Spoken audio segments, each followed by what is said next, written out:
우리가 그동안에 성령의 9가지 열매에 대한 말씀을 우리가 살펴봤습니다. 예수 그리스도를 영접한 자들 그 심령에는 성령님이 성전 삼고 계시는 줄 믿습니다. 그래서 우리 안에 오셔서 하나님을 아버지라, 예수를 주라고 고백하도록 성령님이 우리 안에서 역사해요. 단순히 고백만 하는 게 아니라 우리 안에 계세요. 우리 그걸 갖다 내주하심, 자정하신다 이런 표현을 쓰죠. 우리 안에 계세요. 근데 우리 안에 계셔서 우리로 하여금 계속 주의 말씀을 기억나고 생각나게 하고, 또 때로는 죄에 대해서 회개하게 하시고, 또 주의 말씀에 순종할 수 없는 우리 자신을 하여금 순종할 수 있도록 또 격려도 하시고, 또 의지도 불어넣으시고, 성령님이 다양하게 역사를 합니다. 이제 그런 가운데 우리들의 삶 속에서 하나님을 아버지라 고백했으면 그만큼 하나님과 친밀하게 하고, 예수님을 나의 주님이라 고백했으면 그만큼 주님의 주님 되심을, 또 주님을 닮아가도록 성령님 우리 안에서 역사해요. 그래서 우리로 하여금 성령 충만하면 충만할수록 성령의 9가지 열매를 맺죠. 사랑과 희락과 화평, 그죠? 우리 오래 참과 자비, 친절과 양선, 착한 행동을 사람들에게 하게 하고, 또 내 자신에 대해서 충성과 온유와 절제 속에서 맡은 그런 사명들을 잘 감당하도록 성령님이 역사를 하십니다. 자, 근데 이 성령님의 내주하셔서 열매를 맺는 것은 모든 그리스도인들이 정말 닮아야 될 주님의 성품이고, 또 많은 사람들에게 보여야 될 열매들이에요. 세상은 어떤 법제도를 바꾸고, 또 어떤 교육을 많이 해가지고 사람들로 하여금 지적 수준을 높이고, 또 삶의 어떤 수준을 갖다가 경제를 막 높인다고 변하는 게 아닙니다. 세상 사람들, 이 세상이 변하는 것은 저와 여러분들이 맺는 열매를 통해 맺어져요.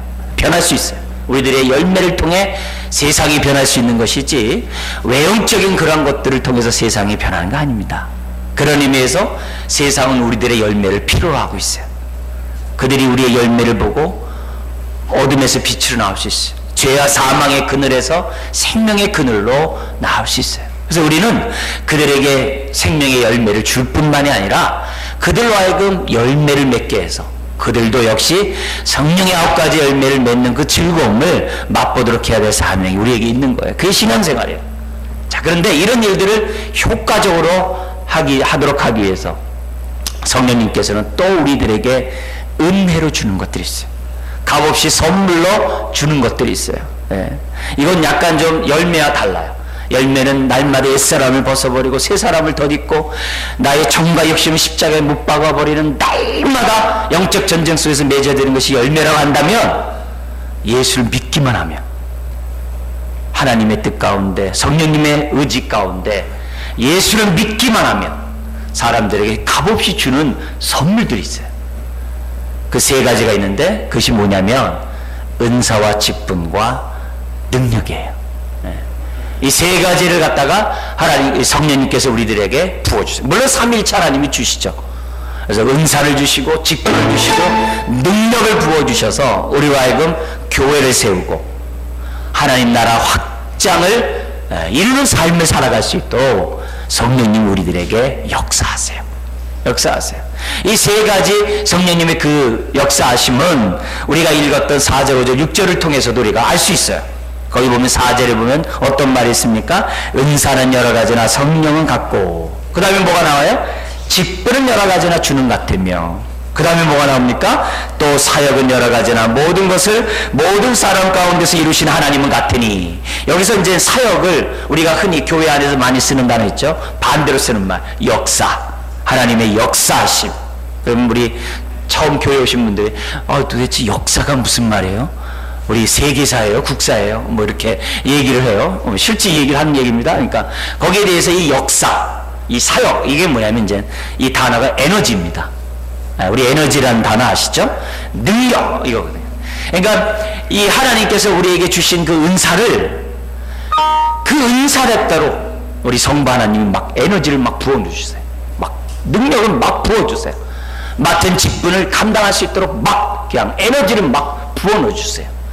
그래서 우리 하나님의 그러한 은혜 때문에, 물론 이제 삼위일체 하나님이 역사하는 거죠. 그런 것 때문에 우리들이 교회를 세울 수 있고 복음과 하나님 나라 위에 살아갈 수 있어요. 이거는 옛사람을 벗어버리고 막 날마 정과 욕심을 죽여야지만 주어지는 게 아니라 예수를 믿기만 하면 하나님이 저와 여러분들을 교회를 세우라고 은사를 주세요. 직분을 주세요.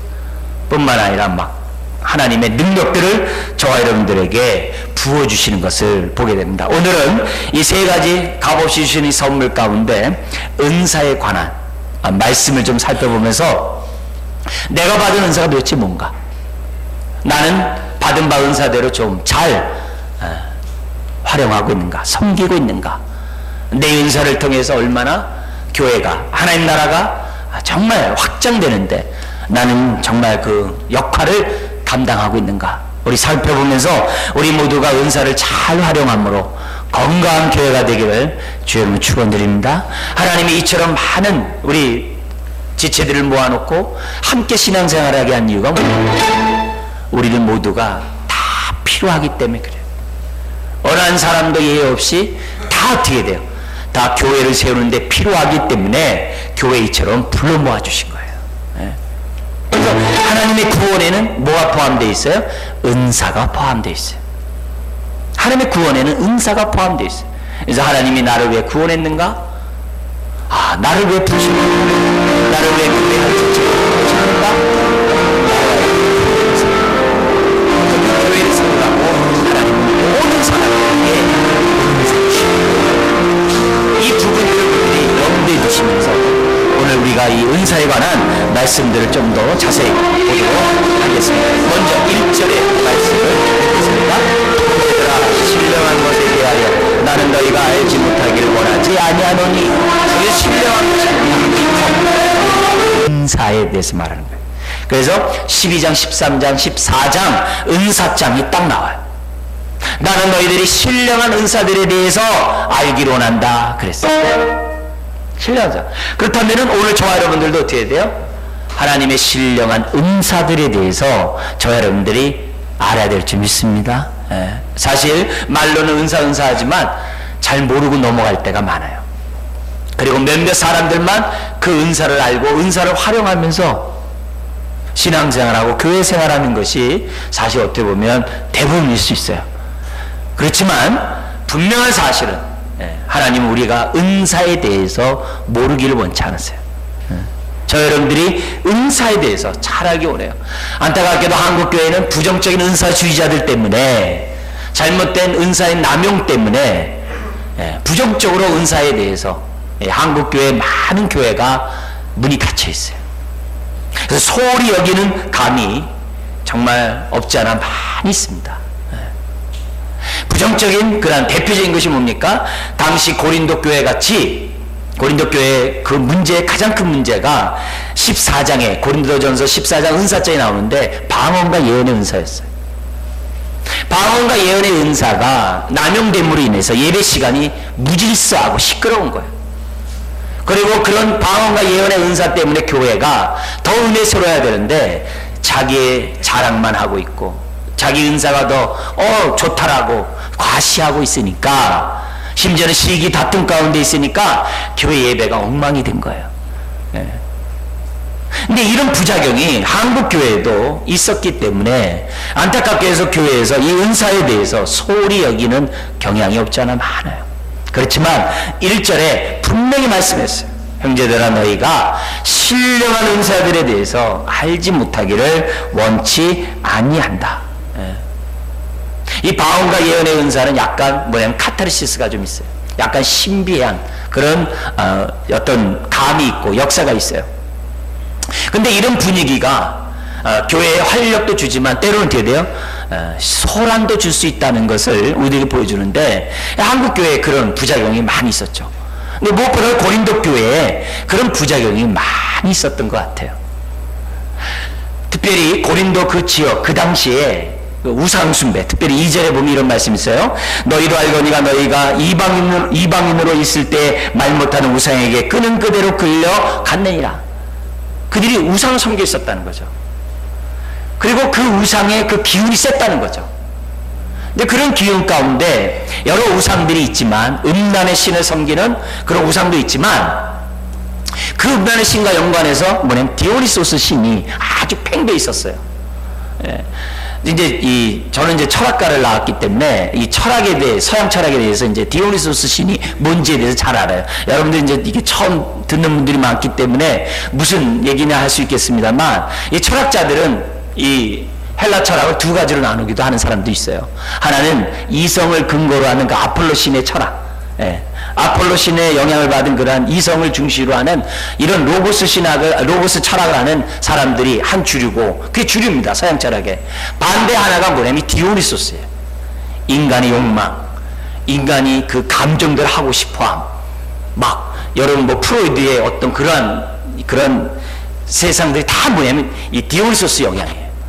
뭐 실존 철학자들 얘기도 많이 들어보셨죠? 그런 게 디오니소스 영향. 오늘날에는 이 디오니소스가 굉장히 팽배되어 있어요. 그래서 내 감정이 좋으면 오케이, 내 기분이 최고면 오케이, 예배도 내 마음에 들어야 오케이, 뭐 하나님의 뜻, 하나님의 영광은 차선, 내 중심으로 예배드리는 많은 부분들이 이 디오니소스 영향이 커요. 또 그런 철학 학문이 아주 팽배되어 있습니다. 지금 세상에. 뭐 지금 예술이란 문학은 더 말할 것도 없어요. 이건 마음속에 갖고 있는 이 욕망을 따라서 행하는 이런 모든 생각들입니다. 그 가운데 이 디오니소스 신이 있었어요. 아주 이 정열의 신이거든요. 열광의 패션의 신이거든요. 이 신들을 섬기는 사람들의 어떤 영향이 있었냐면 황홀경이 있었대요. 황홀경. 가끔 아랍 사람들 보면은 이게 두 팔 벌리고 막 팽이 돌듯이 막 돌잖아요. 그 왜 도나 그러잖아요. 근데 그 사람들은 그 황홀경이 빠져서 무아지경 속에 막 돌거든요. 신과의 합의래요. 근데 그 디오니소스에 있었다는 거예요, 그게. 근데 기독교에 딱 들어가다 보니까 방언하고 예언하고 그러니까 비슷하네 이렇게 된 거예요. 그러니까 그 디오니소스 신에 섬겼던 그런 방식이 교회 안에 일부 사람이 갖고 들어와서 어지럽게 했다는 거예요. 여러분 사탄도 많은 은사를 거짓으로 행하는 거 아시죠? 데살로니가 교회의 한 말에 보면 뭐가 나와요? 예언도 하고 병 고치는 역사도 이루고, 계시록에 보면은 막 어떤 일을 벌입니까? 많은 병 고치고 예언 이것뿐만 아니라 능력을 행하고, 말 못하는 우상들이 말하게 만든다 그러고, 사도행전에서 보면은 점도 치게 한다 그러고, 심지어는요 사탄이 주여 주여도 외치게 해요. 어디에서 성경 나왔습니까? 우리 산상수훈에 나오잖아요. 산상수훈 7장에 보면은 주여 주여 하는 자마다 다 천국에 가는 게 아니라 그랬어요. 내가 선지자는 노릇하고 방언도 하고 막 능력도 행하고 병도 고치고 소용이 없어요. 사단이 주여 주여 하면서 사람들을 현혹할 수가 있는 것이 사단입니다. 그것이 고린도 교회 안에서도 그대로 있었고 한국 교회에서도 그대로 있었어. 그래서 항상 이렇게 은사가 남용되는 곳에는 항상 이런 사탄의 어지러움이 교회 안에 있었던 거예요. 그러다 보니까 한국 교회가 어떻게 돼요? 은사에 대해서 아주 부정적이 된 거예요. 왜? 안전에 지키려고. 그렇지만 우리는 은사에 대해서 잘 알고, 우리가 사장시켜도 안 되고 남용하지도 않는 가운데 성령에 따라서 우리들이 은사를 잘 활용할 때 그 인생이 건강하고 그 교회가 건강할 줄 믿습니다. 그러면서 그러면 어떻게 사탄의 역사와 성령의 역사를 구분하느냐? 3절에 딱 얘기를 합니다.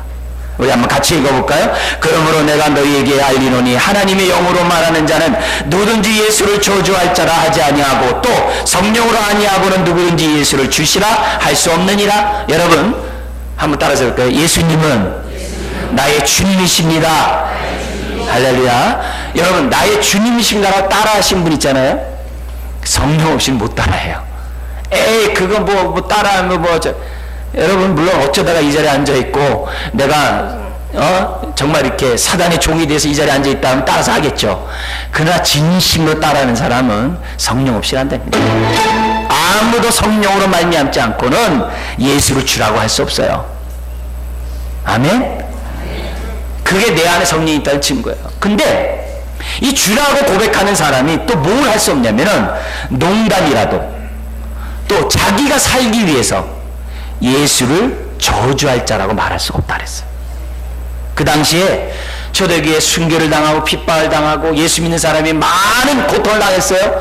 그러니까 뭐냐면 자기가 어떻게 돼요? 세상에서 불이익을 당하지 않기 위해서, 더구나 그 당시에 조합들이 있었어요. 그래서 장사를 하려면 그 조합에 들어가야 돼. 근데 그 조합은 뭐예요? 신을 섬기고 있어요. 내가 내 기독교이기 때문에 못 섬기겠다? 그럼 조합에서 나가야 돼요. 그러니까 조합 안에서 어떻게 돼요? 자기가 먹고 살아야 되니까 예수를 막 저주하는 거예요. 그리고 교회 와서 어떻게 돼요? 예수는 주라고 얘기를 해. 농담이라도 자기가 살기 위해서라도 예수를 저주할 자라고 말할 수 없다 그랬어요. 왜? 예수는 주님이시니까. 만유의 주님이시니까. 그래서 여기서 우리들에게 중요한 원칙을 제공해줘요. 성령의 역사와 사단의 역사를 구분하는 굉장히 중요한 원칙이 있는데 그게 뭐냐? 내 입에서 예수가 주라고 고백할 뿐만이 아니라 내 삶에서 예수가 주님으로서 드러나는 그런 삶이 그 근거라는 거예요. 그래서 내 은사를 가지고 내가 은사를 가지고 나만을 위해 쓴다. 나만의 유익을 위해 쓴다. 나의 황홀경을 위해서, 나의 카타르시스를 위해서 나만을 위해 쓴다. 그거는 성령의 역사가 아니에요. 성령의 역사는 예수님의 주님이시라는 그 은사를 통해서 반드시 드러나게 되어 있다는 것이 은사에서 우리들이 가져야 될 중요한 태도라는 거죠. 여러분 입술로만 주여 주여 하고 예수님의 주되심이 드러나지 않으면 아무 소용이 없어요. 주되심이 드러나는 게 뭘까요? 우리 지난주까지 배웠던 성령의 9가지 열매가 맺혀져야 돼요. 주님을 닮는 모습이 우리들에게 있어야 돼요. 그래서 충성할 수 없는 곳에서 충성하고, 오래 참을 수 없는 곳에서 오래 참고, 기쁨을 누릴 수 없는 곳에서 기쁨을 누리는 그런 모습이 주되심 속에 있다는 것을 우리들에게 보여줍니다. 여러분, 하나님이 우리에게 은사를 주신 것은 다 뭡니까? 하나님의 뜻을 이루기 위함인 줄 믿습니다. 그래서 그 뜻을 이루는 가운데 하나님의 영광 받기를 원하세요. 그렇기 때문에 우리가 갖고 있는 이 은사가 어떻게 하든지 간에 하나님의 뜻대로 사용되어야지 내 뜻대로 사용돼서는 안 됩니다. 하나님은 교회를 세우기 위하여, 하나님 나라 확장을 위해서, 또 우리 삶의 복된 삶을 위해서 은사를 부어주셨어요. 여러분, 은사 없이 교회를 섬기면 어떻게 될까요? 그건 자신의 달란트로 섬기는 거죠. 자신의 능력으로 섬기는 거죠. 여기에서는요, 인간 냄새가 나요. 자기 자랑과 자기 과시가 드러나게 돼 있어요. 이런 능력은요, 지속적이지 못해요. 일시적으로는 교회를 섬겨요. 일시적으로는 봉사해요. 그러나 끝까지 섬기지 못해요. 그러나 은사가 있으면 끝까지 섬깁니다. 인간 냄새가 안 나요. 자기를 과시하거나 자기 능력을 자랑하는 그런 일이 생겨나지 않아요. 교회가 세워져요. 은사 없이 섬기면 고난 앞에 넘어집니다. 고난 앞에 포기합니다. 남들의 눈에 의식에 따라서 봉사하거나 안 하거나 합니다. 은사 없이 행하는 사람들은 다른 사람의 눈을 너무 의식해요. 그러나 은사로 섬기는 사람은 다른 사람의 눈보다도 하나님의 눈을 의식해요. 달라요. 그러나 우리가 은사 가운데 섬기면 늘 감사해요. 감사해요. 왜 나 같은 자에게 이런 은사를 주시는가? 그래서 고난 속에서도 사명을 끝까지 감당해요. 그렇기 때문에 교회를 섬기는 데 있어서 세상의 능력으로, 세상의 달란트로 섬기는 게 낫겠습니까? 하나님의 은사로 교회를 섬기는 게 낫겠어요? 당연히 은사죠. 그래서 하나님은 모든 사람들에게 은사를 다 주시는 거예요. 믿는 사람들마다 다 은사를 주세요. 선물로 다 주세요. 자, 근데 우리가 이런 은사에 있어서 기본적으로 알아야 될 2가지 원칙이 있어요. 이 원칙은 아주 중요한 뼈대가 되기 때문에 여러분들이 좀 잊지 않았으면 좋겠는데요. 뭐 2가지 원칙이 있는데, 첫 번째는 다시 한번 앞에 얘기를 좀 강조를 할게요. 뭐냐면 이 은사는 값없이 은혜의 선물로 받는다는 거예요. 노력이나 애씀으로 받는 게 아니라 하나님의 뭐예요? 뜻대로, 하나님의 뜻대로 각 사람이 빠짐없이 모든 사람이 선물로 값없이 받는다는 원칙입니다. 오늘 우리 성경에도 보면 7절 또 11절 우리 한번 말씀 같이 한번 읽어볼까요?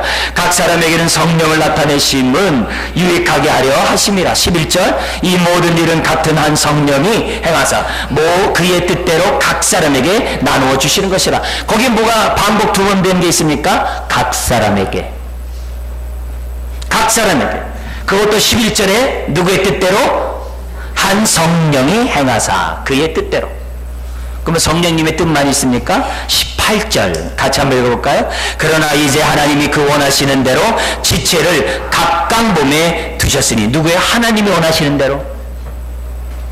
여기서 우리가 은사에 대해서 제일 원칙, 하나님의 뜻대로 각 사람에게 예외 없이 선물로 어떤 노력 없이 모든 사람들에게 준다는 거예요. 이 원칙을 분명히 가지면 우리가 어떻게 돼요? 남들과 비교할 일이 없어요. 비교하면 자기를 의시되거나 비교하면 한 달란트 받은 사람처럼 사장시켜버려요. 비교하면 남용하게 돼 있어요. 비교하면 사장하게 되어 있어요. 그렇기 때문에 오늘 이 제일 원칙을 분명히 가지면 남과 비교할 필요 없어요. 하나님이 나에게 지금 주신 바 그 은사대로 감사하면서 우리 어떻게 그리스도의 몸을 세우면 돼요. 사람들이 볼 때는 뭐 5달란트 받았네, 2달란트 받았네, 저 달란트가 더 좋네, 이렇게 얘기할 수 있어요. 그러나 하나님 앞에서는 다 소중한 줄 믿습니다. 네. 위로부터 온 것은 하찮은 게 없어요. 위로부터 온 것은 다 소중해요. 방언 못하는 사람들은 그까짓 것들 이렇게 얘기하는데 조심하셔야 돼요. 성령님이 우리 입에다가 흔적을 준 것을 그까짓 여기면 안 돼요. 또 받은 사람 뭐 그게 뭐 별 효과가 없기 때문에 뭐 해도 안 해도 뭐 소용없더라 해가지고 사정해도 안 돼요. 받았으면 감사함으로 하셔야 돼요. 남들이 받은 것에 대해서 하찮다고 치부해서도 안 돼요. 네. 오히려 더 할 수 있도록 옆에서 기도해 줘야죠. 여러분이 어떻게 하찮게 여기는 그러한 은사, 하찮은 게 없어요. 그건 하나님을 하찮게 여기는 태도예요. 정말 주님의 주님 되심을 믿고 있는 사람은 받은 바 그 은사를 아주 사모하고 감사하고 할 때마다 하나님께 영광을 돌리면서 합니다. 여러분 우리 몸에 우리 지체 가운데서도 여러분 물에 대해서도 여러분 잘 아시죠? 우리 몸에 물이 많아서 좀 약간 좀 슬픈 우리들 사람들도 있지만 저를 비롯해서 또 물이 있어야 돼요. 시기적절하게 있어야 이게 은혜가 되거든요. 여러분 만약에 콧물이 없으면 어떻게 될까요? 이 자리에 앉아있는 사람 아무도 없어요. 속이 턱 막혀가지고 이 자리에 앉아있는 사람 아무도 없어요.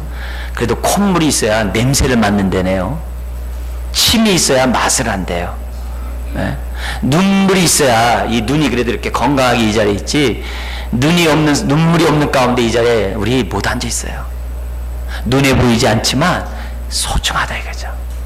하나님이 우리에게 베풀어 주신 그 모든 것은 다 소중해요. 다 소중해요. 두 번째 은사에 대해서 우리가 좀 알아야 될 원칙이 있는데요. 이 은사는 7절에 있는 말씀처럼 이렇게 돼 있어요. 각 사람에게 성령을 나타내시면 어떻게 하려 합니다? 유익하게 하려 합니다. 이게 이 다른 성경에 뭐냐면 공동의 유익이라는, 공동체의 유익이라는 단어가 들어가 있어요. 그러니까 이게 뭐예요? 교회의 유익을 위하여, 지체의 유익을 위하여 은사를 줬다는 거예요.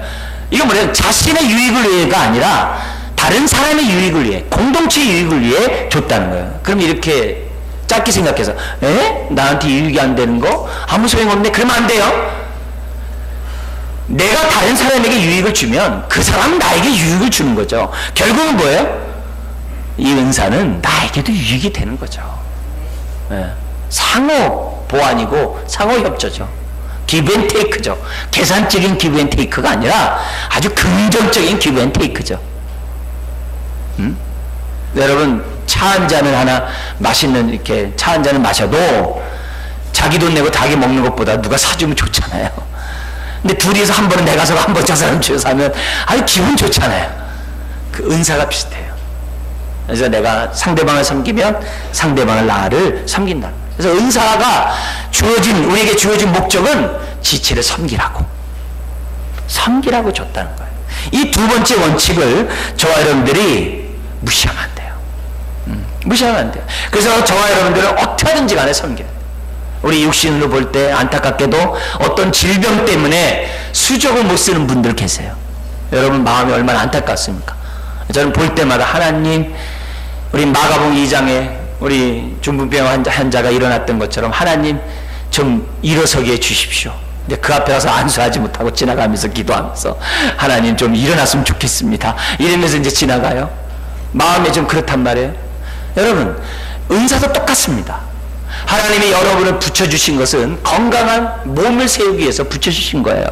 근데 여러분이 손인데, 내가 손인데 손의 기능을 안 하고 가만히 있어 보세요. 제가 지금 설교하면서 한쪽 손을 쓰지 못하고 한쪽 손만 계속 한다고 하면 여러분 어떻게 느껴질까요? 굉장히 불편하게 느껴지겠죠. 여러분의 은사가 활용되지 않고 가만히 있으면 몸의 한 기능이 제 기능을 안 한다고 생각하셔야 돼요. 그래서 하나님이 나에게 은사를 준 것이 섬김에 의하다라는 이 사실을 생각하면 내가 받은 바 은사가 무엇이고 나는 이 은사에 따라서 나는 어떻게 섬기고 있는지를 마음속에 이렇게 잘 이렇게 갈급하게 돼 있어요. 내 마음이 나를 가만두지 않아요. 왜요? 성령님이 계속 충동질하니까 하고 싶어요. 섬기고 싶어요. 헌신하고 싶어요. 이게 뭐예요? 은사가 우리에게 준 두 번째 원칙이요 유익입니다. 그러니까 이 두 가지 모든 자가 있고 이 은사는 다른 사람을 섬기기 위한 것이라는 이 원칙을 딱 생각하고 우리가 은사를 우리가 좀 붙잡고 또 접근해야 된다고 봅니다. 자, 그런 가운데 그러면 은사가 성령이 주시는 은사의 종류, 은사가 어떤 종류가 있는가? 아니면 잠깐 우리 좀 보면요, 바울이 그의 서신 세 곳에서 은사에 대한 내용을 기록했습니다. 고린도전서 12장과 로마서 12장과 에베소 4장이에요. 근데 고린도전서와 에베소의 그 은사는 같아요. 같은 내용을 기록해놨어요. 근데 로마서의 은사 12장은요 달라요. 다른 내용이 오히려 더 많아요. 더 많습니다. 거기 예언의 은사가 기록되어 있습니다만 나머지 은사들은 달라요. 그 대표적인 그 은사가 뭐가 있냐면 이렇게 되어 있습니다. 제가 한번 읽어드릴 테니 한번 잘 들어보세요. 로마서 12장 6절입니다. 우리에게 주신 은사대로 받은 은사가 각각 다르니, 그죠? 받았다 이게 은사는 선물을 받는 거예요. 근데 각각 다르다 이게요. 각 사람마다 받았으니까 혹 예언이면 믿음의 분수대로, 혹 섬기는 일이면 섬기는 일로, 혹 가르치는 자면 가르치는 일로, 혹 위로하는 자면 위로하는 일로, 구제하는 자는 성실함으로, 다스리는 자는 부지런함으로, 긍휼을 베푸는 자는 즐거움으로 할 것이니라 하면서 거기에 고린도전서와 에베소에 없는 5가지 은사가 나와요. 섬김의 은사, 위로의 은사, 구제의 은사, 다스림. 이 다스림은 돌봄과 지도의 은사입니다. 행정력을 발휘하는 그 은사. 그 다음 5번째는 긍휼의 은사. 뭐 이것만이겠습니까? 성경에는 많이 있겠습니다만 바울은 뭐예요? 대충 은사를 기록해 놓은 거예요. 그 교회에 필요한 것대로 로마 교회는 이런 은사가 필요하고 고린도 교회는 저런 은사가 필요하기 때문에 그냥 그들에게 있는 은사를 그냥 설명해 가지고 은사가 주신 목적을 생각하고 목적에 따라서 남용하거나 사정하지 말고 바로 사용하라는 의미에서 바울이 지금 뭐예요? 그의 서신에 은사를 기록했을 뿐이에요. 근데 이런 성경에 바울이 기록한 은사들을 모아놓으면 한 20여 가지가 돼요. 근데 이 20여 가지 은사를 3가지로 나눌 수 있어요. 3가지 군으로 나눌 수 있어요. 한 가지는 뭐냐면 언어, 말과 연관된 은사들이에요. 지혜와 지식의 은사라든지 예언과 분별의 은사라든지 방언과 통변의 은사들, 이 말과 연관된 가르침의 그런 은사들. 반면에 뭐냐면 정말 파워, 능력을 나타내는 은사들이 있어요. 병 고치는 은사, 믿음의 역사를 나타내는 은사, 뭐 귀신을 쫓아내고 권능을 나타내는 그런 은사들이 있어요. 능력 쪽이죠. 또 하나가 있는 거죠. 로마서에 있는 것처럼 뭐예요? 섬김의 은사라고 통칭해요. 섬김의 은사. 다른 사람들을 정말 배려하는, 긍휼을 베푸는 여러 가지 섬김의 은사가 3개 군으로 나눠져 있다는 거예요. 그래서 우리가 내가 받은 은사가 뭔지를 딱 분별해야 돼요. 그래서 가장 주된 은사가 있어요. 사람들마다. 그리고 그 은사를 중심으로 다른 은사들이 지역적으로 부수적으로 따라옵니다. 근데 주된 은사를 하지 않냐고 섬기잖아요. 그러면 봉사를 하면서도 기쁘지가 않아요. 힘이 들어요. 많은 부분에서 어려운 부분들이 없지 않아 있어요. 주님을 위해 섬긴다고 하면서도 왠지 모르게 이렇게 만족도가 낮을 경우가 참 많아요. 그렇지만 나의 주된 은사에 따라서 내가 섬길 때 기쁨이 있고요, 정말 인내가 있고요, 그걸 통해서 사명을 감당하는 그런 은혜들이 있어요. 자, 그러면 주된 은사를 내가 살펴볼 수 있는, 알 수 있는 방법 세 가지가 있어요. 세 가지가 있는데 한번 좀 생각해 보세요. 첫 번째는 뭐냐면, 교회를 딱 보면 내가 하고 싶은 거, 교회를 딱 보면 부족하다고 느끼는 게 눈에 보이는 거, 내가 하고 싶은 것 중에 교회에 부족한 게 보여요. 모자라는 게 보여요. 연약한 게 보여요. 그러면 내가 어떤 은사인지를 첫 번째 알 수 있어요. 두 번째가 있어요. 두 번째는 뭐가 있냐면은, 내가 어떤 일을 했을 때 사람들이 칭찬하거나 격려하거나 은혜를 받았다거나 위로를 받았다거나 좋았다라고 말하는 거, 상대방에게 유익과 덕을 세운 어떤 것, 그게 두 번째. 세 번째가 있어요. 그동안에 베푸신 은혜 가운데 내가 많은 시간을 투자한 것. 그 세 가지를 딱 공통분모, 세 가지를 모아놓고 딱 보면 내 은사가 뭔지 알 수 있어요. 우리 한번 이런 은사 한번 보죠. 첫 번째 한번 보죠. 내가 관심 있는 우리 첫 번째 그 내용 보면 이겁니다. 예를 들어 교회를 보는데 자꾸 힘들고 어려운 사람들이 눈에 들어오고요, 그 사람들을 위해서 이상하게 기도만 하면 그 사람들을 위해 기도하게 돼. 첫 번째 원칙에 따라서. 두 번째 원칙, 남들이 뭐 도움받았고 이렇게 좋았다는 거. 두 번째 원칙에 보면은, 다른 사람들이 내가 말을 하거나 내가 어떻게 옆에 있으면요, 당신만 보면 이상하게 위로와 힘 얻는다고 말을 해요. 두 번째 원칙에서. 세 번째 원칙 있죠? 지나온 삶 속에 내가 많은 시간을 투자했던 거죠. 근데 세 번째 속에서 내 지난 삶을 가만히 보니까 나는 연약하고 어렵고 힘든 사람들에 위해서 많은 시간을 냈다라고 생각해요. 그러면 세 가지를 딱 종합해 보면 어떤 은사인 것 같아요? 많은 경우에 이제 섬김의 은사 가운데 특별히 이제 긍휼의 은사라든지 배려의 은사겠죠. 그죠? 겉면의 은사라고도 얘기할 수도 있겠죠. 그러니까 여러 가지 그런 속에서 내가 뭐예요? 지금 세 가지 속에서 나의 주된 은사를 딱 한 거예요. 이런 은사 가운데 내가 교사도 할 수 있고, 이런 은사 가운데 내가 뭐 할 수 있어요? 순장도 할 수 있고, 내가 어떻게 돼요? 내가 다른 부서의 어떤 장도 될 수 있고, 내가 다른 여타의 사명도 감당할 수 있고. 그래서 주된 은사를 가지고 내가 교사를 하고 있지만 이 교사 속에서도 뭐가 발휘가 되는 거예요? 남들을 배려하고 남들을 섬기는 그런 것들이 아주 왕성히 나타나겠죠. 왕성히 나타나겠죠. 한 자료에 의해서 제가 좀 인용해서 좀 약간 각색해서 여러분들에게 좀 이렇게 재미나게 한번 좀 소개해 볼 테니까, 그럼 내가 받은 은사가 뭔지 한번 이 시간에 한번 좀 생각해 보세요. 예를 들어 교회가 건강하고 교회가 부흥하고 교회가 하나님 나라를 위해서 우리가 나아가기 위해서 우리 교회는 어떻게 해야 됩니까? 저마다 안건을 내는 겁니다. 그 안건에 따라서 은사를 한번 알 수 있는 방법이에요. 한번 보세요. 교회가 부흥하려면 말씀이 중요합니다. 근데 목사님 말씀을 전할 때 좀 원색적인 복음을 좀 하세요. 회개와 심판과 하나님의 그런 깨어있음, 이런 것들 좀 더 힘줘 하세요. 그럼 그럴 경우에 그분들은 어떻게 돼요? 많은 경우에 어때요? 언어와 연관된, 말씀과 연관된 은사를 갖고 있는 사람이겠죠. 예를 들면 지혜의 은사, 지식의 은사, 예언의 은사, 어떤 여러 가지 여타의 그런 은사를 갖고 있는 사람이라고 말할 수 있겠죠. 반면에 교회에 들어온 사람들 각자 받은 바 은사들을 빨리 발견하게 하고 적재적소에게 잘 분배를 해가지고서 그 사람이 은사가 활용될 수 있도록 해줘야 됩니다 하면서 사람들에게 은사에 대한 여러분들 구체적인 것들을 알려주는 이런 사람들은 대체적으로 섬김의 은사가 있는 사람이겠죠. 반면에 하나님의 말씀 들은 것을 어떻게 하면 삶에 적용할 수 있을까? 구체적으로 상담해주고 구체적으로 대화하고 구체적으로 그 사람들에게 알려줘야 됩니다. 이대로 끝나면 안 됩니다. 이런 사람들에게서는 겉면에 어떤 위로의 은사가 있는 사람이라고도 말씀드릴 수 있죠. 뿐만 아니라 우리 교회 구제비 또 여러 가지 있는 사람들에게 지출을 갖다가 여러 가지 좀 넉넉하게 이런 부분에서 도와주고 써야줘야 된다면서 구제비에 대한 얘기를 갖고 하면 어떻게 돼요? 당연히 그 사람은 구제의 은사가 있다라고도 말할 수 있겠죠. 여러 부분에 뿐만 아니라 교회 어떤 운영이나 행정 이런 것들이 조직적이지 못하고 체계적이지 못하니까 행정력이 시스템이 필요합니다. 이런 사람들은 다스림의 은사가 있을 수도 있겠죠.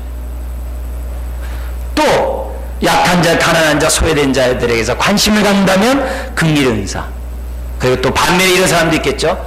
다른 거 필요 없습니다. 그냥 불 받아서 뒤집어 놓으면 됩니다. 그냥 성령 충만해서 확 태워버리면 다 우리 교회 부흥합니다. 뭐 이런 분들은 당연히 이제 막 능력의 은사를 받는 그런 분일 수도 있겠죠. 저마다 교회의 부흥을 위해서 안건을 제출했을 때 보는 관점이 다르겠죠. 여러분 그것을 다 모아서 하나 될 때 우리 교회는 부흥할 줄 믿습니다. 물론 자기 떡이 크게 보일 수도 있어요. 자기 은사가. 그렇지만 모든 은사가 다 필요하고 그런 가운데 뭐가 드러나야 돼요? 예수 그리스도의 주되심이 드러날 때 그 은사가 은사다일 줄 믿습니다. 끝으로 우리 한 가지만 하고 마치겠는데요. 그러면 은사를 받은 내가 받은 이 은사를 어떻게 활용해야 할까요? 은사 받은 사람들이 어떻게 섬겨야 할까요? 그게 13장입니다. 고린도전서 13장. 이 13장, 12, 13, 14장까지 은사장인데요.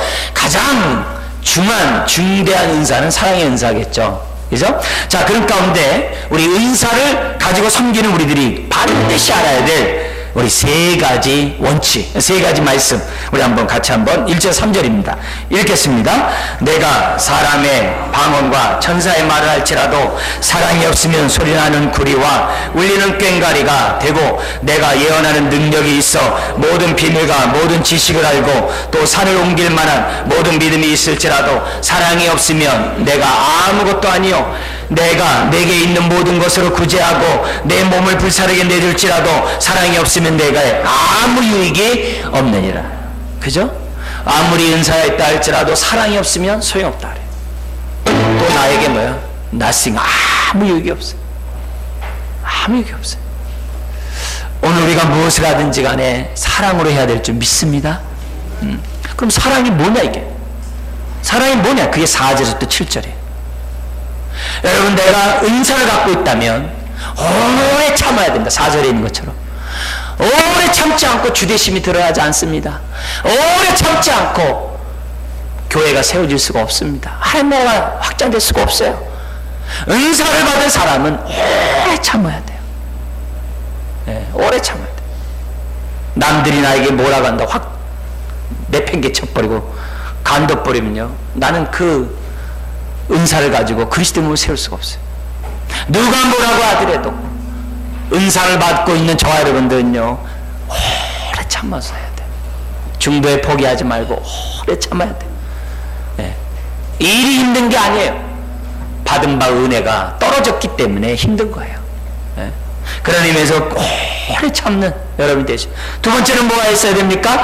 온유해야 돼요. 은사 받았다고 해서 막 뒤받고 은사 받았다고 막 큰 소리치고 은사 받았다고 하고 막 남 정죄하고 그러면 안 됩니다. 은사를 받은 사람은 온유해야 우리를 통해서 주님의 주님 되심이 드러날 줄 믿습니다. 이게 사랑이에요. 온유해야 돼. 시기하지 말아야 돼요. 남의 은사가 어떻고 뭐 내 은사가 더 좋은데 왜 저 사람만 칭찬하고 왜 난 칭찬하지 않냐 뭐 그렇게도 안 돼요. 시기하지 않으면 돼요. 자랑하지 해서도 안 되고 교만해서도 안 돼요. 특별히 5절 무례히 행하면 안 됩니다. 은사 가지고 봉사한다고 힘께나 쓴다고 어깨에 힘 들어가면 안 돼요.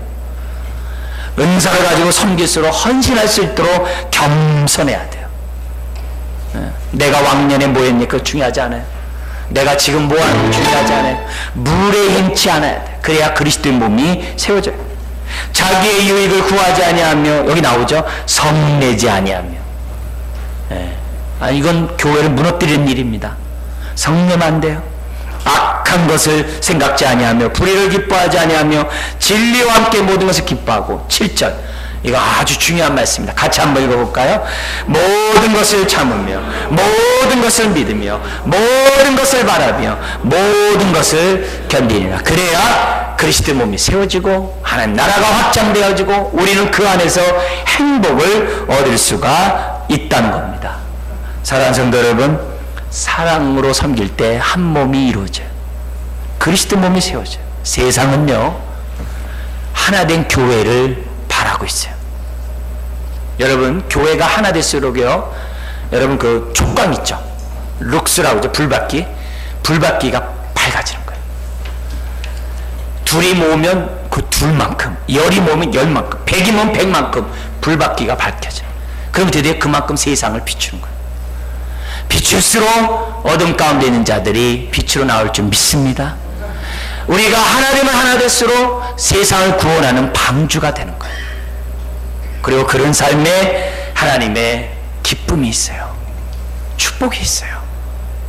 오늘 성령님은 우리들에게 열매를 맺게 할 뿐만이 아니라 은사를 각 사람에게 주셨어요. 내가 받은 바 은사가 무엇인지 잘 생각하고 남용하거나 사장시키지 말고 사랑으로 잘 활용함으로 섬기시기를 주의 이름으로 축원드립니다. 기도하겠습니다. 하나님 아버지, 성령이 뜻하는 대로 나눠주신 내가 받은 이 은사 감사함으로 받게 하시고 아버지 하나님의 충성함으로 섬기게 하시고 끝까지 헌신함으로 하나님의 뜻을 이룰 수 있는, 그리스도의 몸을 세울 수 있는 우리 모든 사람 되게 하여 주옵소서. 믿사오며 예수님의 이름으로 기도드리옵나이다. 아멘.